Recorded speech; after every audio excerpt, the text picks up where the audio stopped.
Allison Russell, so nice to meet you. It's so nice to meet you, Chris. It's a pleasure. So is this your first time at Pilgrimage? It's our very first pilgrimage, and we're thrilled to be here. The audience was so warm and wonderful. It made it feel like the sun was shining, even though we're in the tail end of Hurricane Helene. What are you talking about? This is the best weather I've ever experienced. Of course it is. It's perfect so weather. lovely. It's excellent weather for growing green things. No, I've been under the safety of this Dickel tent all day, so it's been fantastic. Now, out of all the acts that are here this weekend, who are you most excited to watch or meet? You know, we haven't gotten to see much of the festival, unfortunately, because we've been on a 53-date tour opening for Hozier, who is one of the headliners tonight, and of course we always love hearing him and his amazing band, but I'm really excited that Dave Matthews is here as well. Yeah. And I haven't ever seen a Dave Matthews band set. I've only seen him do a solo or a duo set at Farm Aid, so I'm excited to hear his band. Do you have a favorite Dave Matthews song? That's a hard one. I feel like it changes. What's your favorite Dave Matthews song? I mean, probably. I love "Crash Into Me." I mean, it's such a sweet song. It's a great song. And it's such a formative. Like, it reminds me of my teen years. Yeah, same. Driving down to Vermont from Montreal with my friends and going skinny dipping in a lake for the first time and things like that. So, in Vermont? That sounds chilly. Well, in the summer. Summer. Okay. I got you. Yeah. Well, you mentioned that this is, I think, the final stop, right, for opening for Hozier. Yes, this is so technically last night in Oklahoma City was our last night opening. We in a way we were opening the same stage at the festival, us and then Lucas Nelson and Promise of the Real, who are so amazing, and then Hozier on that And stage. then you're going to be going to Broadway, I hear, but what are you going to do for your downtime in between that? I don't really have downtime. Tomorrow, Celise and I actually are both flying to LA to go do a rehearsal with Joni Mitchell for Joni Jam, which is going to be October 19th and 20th at the Hollywood Bowl. It's already sold out. It's incredible. We get to play in Joni Mitchell's band, so we feel really, really lucky. And we both just figured out that we're on the same flight tomorrow morning to go to that rehearsal. That's exciting. And then I fly back straight from there to New York, and I start rehearsals to play Persephone in Hadestown. I wanted to ask about Persephone in Hadestown. Can you tell me a little bit about your role and what it's like to be performing in a Tony-nominated Broadway show? It is such a joy, and I have a deep history with Joni Mitchell, who is the brilliant visionary writer of Hadestown, as well as being part of one of my favorite bands, Bonnie Light Horseman. But Joni started writing Hadestown in the 2006, 7, 8, and I met her in 2008. She was opening for my partner at his band at a little theater in Santa Barbara, and I heard her sing Why We Build the Wall, which is Hade's kind of signature song in the piece back then. And I remember her talking about, I'm working on this folk opera about Orpheus, the myth of Orpheus and Eurydice. And it is such a full circle joy to get to be part of the ensemble now, this extraordinary ensemble, as you say, that has made history in herstory, winning 8 Tony Awards in 2019, the first musical ever in history and since to win Best New Musical that was both written and directed by a woman. So Joni Mitchell, the writer, Rachel Shofkin, the director. So I'm so excited to work with them. I play the goddess Persephone, who is the wife of Hades. She's the queen of the underworld.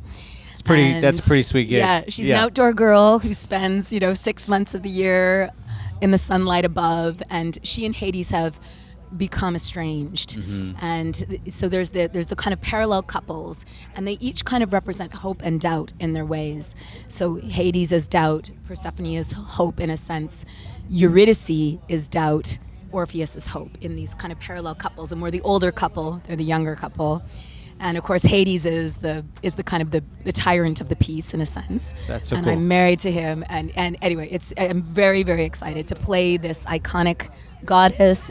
Aeneas's interpretation of these ancient myths are so relevant and timely to the world we live in now, to be Absolutely. honest. So, yeah. I was wondering if you could give me a little bit of backstory about your Grammy-nominated song, Eve Was Black. Yes, yeah, absolutely. So it began actually as a poem to my adoptive father, who unfortunately was also the primary abuser of my childhood. He was a violent and abusive person, but of course he was once a child himself who was abused. And he's someone who was brought up in a sundown town in Indiana. He was abused by the false and violent ideology of white supremacy, and he was abused by his family, and he ended up repeating what had been done to him.